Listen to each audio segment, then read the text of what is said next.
Bab 296. Utangmu padaku sudah cukup banyak. Kata-kata ini membuat Claire Sen sulit untuk tenang.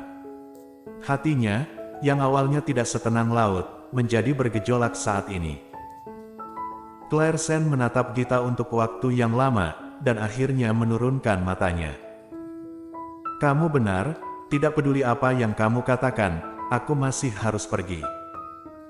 Jika kamu ingin tinggal di sini, maka tinggal dan tunggulah dia. Setelah berbicara, Claire Sen berbalik dan pergi. Gita menatap punggungnya dan berteriak dengan marah, Claire Sen, apakah kita masih teman baik? Mengapa kamu seperti itu? Langkah Claire Sen terhenti, dia memejamkan matanya sedikit lelah. Teman baik. Dia juga ingin berteman baik dengannya, tetapi dia tidak ingin berhubungan dengan Davin Ye. Memikirkan hal ini, Claire Sen tidak memberinya sepatah kata pun, dan masih mengambil langkah maju. Gita berpikir dia akan melihat ke belakang, tetapi siapa yang tahu bahwa dia bahkan tidak akan melihat ke belakang. Sangat marah dan merasakan sakit di hatinya, Gita melangkah maju untuk mengejar. Setelah 2 langkah, dia melihat sosok yang dikenalnya masuk, menghalangi jalan Claire Sen. Claire Sen tidak menyangka akan bertemu langsung dengan Davin Ye, dia tertegun sejenak, lalu berjalan melewatinya pura-pura tidak melihatnya. Davin Ye masih kaget saat melihat mata merahnya, tapi sebenarnya dia berjalan tanpa melihat dirinya sendiri. Pada saat itu Davin Ye merasa jantungnya tertusuk. Kemudian dia bereaksi dan dengan cepat berbalik dan mengejarnya. Claire. Davin Ye bergerak cepat, meraih lengannya secara langsung. Ekspresi Claire Sen berubah, dan dia dengan cepat menarik tangannya kembali. Biarkan aku pergi. Gerakannya begitu keras sehingga Davin Ye mengerutkan kening tanpa sadar, tidak ingin melihatku. Bahkan jika aku datang untuk membantumu, kamu tidak senang. Claire, seberapa bencinya kamu padaku? Benci sampai bahkan tidak mau melihat ke arahku ataupun bantuanku.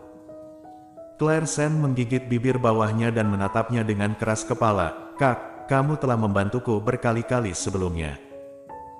Aku sudah berhutang banyak padamu, dan tidak bisa berhutang padamu lagi. Mendengar ini, Davin Ye tidak bisa menahan senyum pahit, jadi kamu tahu kamu berhutang banyak padaku. Lagi pula, kamu sudah berhutang banyak. Apa bedanya jika kamu berhutang lebih banyak? Claire Sen. Gita berdiri dan melihat mereka dari kejauhan. Meskipun dia tidak bisa mendengar apa yang mereka katakan, kemarahannya telah tenang sekarang. Dia benar-benar terlalu impulsif barusan. Ketika mendengar bahwa dia tidak akan pergi menemui Davin Ye, sama saja untuk menyerah pada tindakan ini, jadi dia cemas dan mengatakan hal-hal yang tidak dapat diperbaiki. Bukan itu yang aku katakan, aku berhutang padamu, dan aku akan membayarmu kembali. Claire Sen terus mengingat 300.000, meskipun perilaku Ibu Sen membuatnya sangat marah dan kecewa, tetapi dia adalah ibu yang melahirkan dan membesarkan, jadi dia harus bertanggung jawab akan hutang ini bahkan jika dia marah. Pokoknya sudah berhutang dan harus membayarnya kembali. Tidak apa-apa untuk berhutang lebih banyak. Ketika kata-kata itu jatuh, Davin Ye mengambil inisiatif untuk masuk ke dalam. Aku sudah datang ke sini, ayo masuk. Claire Sen berdiri di sana dan menolak untuk menggerakkan tubuhnya. Melihat kekeras-kepalaannya, Davin Ye melangkah maju dan langsung mengikat bahunya dan menariknya masuk. Davin Ye, lepaskan aku. Mendengar namanya dari mulutnya lagi, Davin Ye akhirnya memecahkan rasa sakit karena mabuk cinta akhir-akhir ini.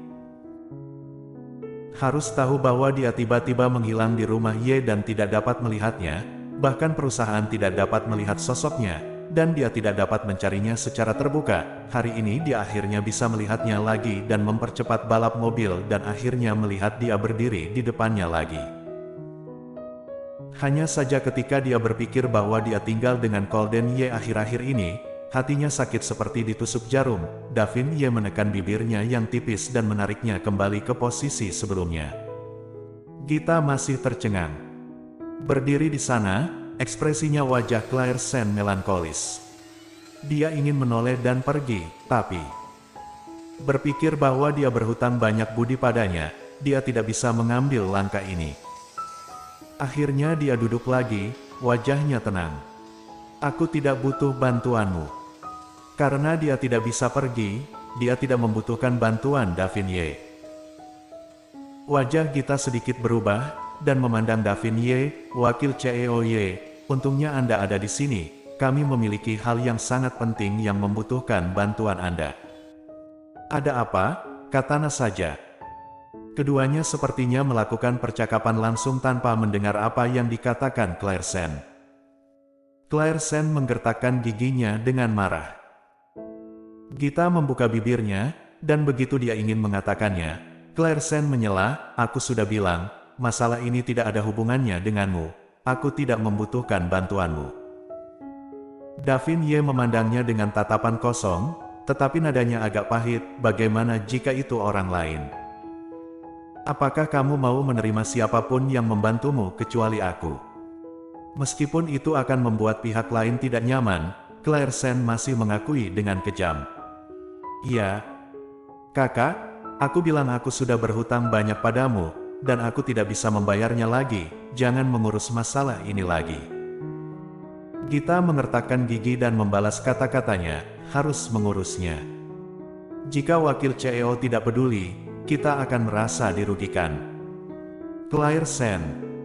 Gita, apakah kamu harus berdiri di sisi yang berlawanan denganku? Gita menatapnya dengan tegas, maaf, bahkan jika kamu akan marah, aku akan bersikeras kali ini.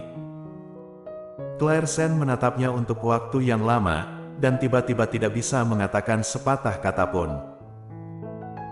Dia hanya menatapnya dan mencibir, tidak masalah, karena kamu ingin melakukannya, maka kamu bisa tinggal di sini dan memberitahunya, aku masih memiliki banyak urusan, aku tidak bisa menemanimu. Setelah selesai berbicara, Claire Sen bangkit dan berjalan keluar. Kali ini Davin Ye tidak menghentikannya lagi, Gita dengan cemas ingin bangun dan mengejarnya, tetapi dihentikan oleh Davin Ye. Jangan mengejar, karena dia ingin pergi, tidak ada gunanya bagimu untuk mengejar. Mendengar, Gita sangat cemas sehingga matanya merah, tapi apakah kamu tidak tahu apa yang terjadi? Aku masih bisa menyelesaikannya bahkan jika dia tidak ada di sini. Gita berhenti, menggigit bibirnya, jika Claire tidak ada di sini, bisakah wakil CEO Ye masih membantu? Davin Ye menatapnya dengan tenang, tentu saja, ceritakan masalahnya dulu.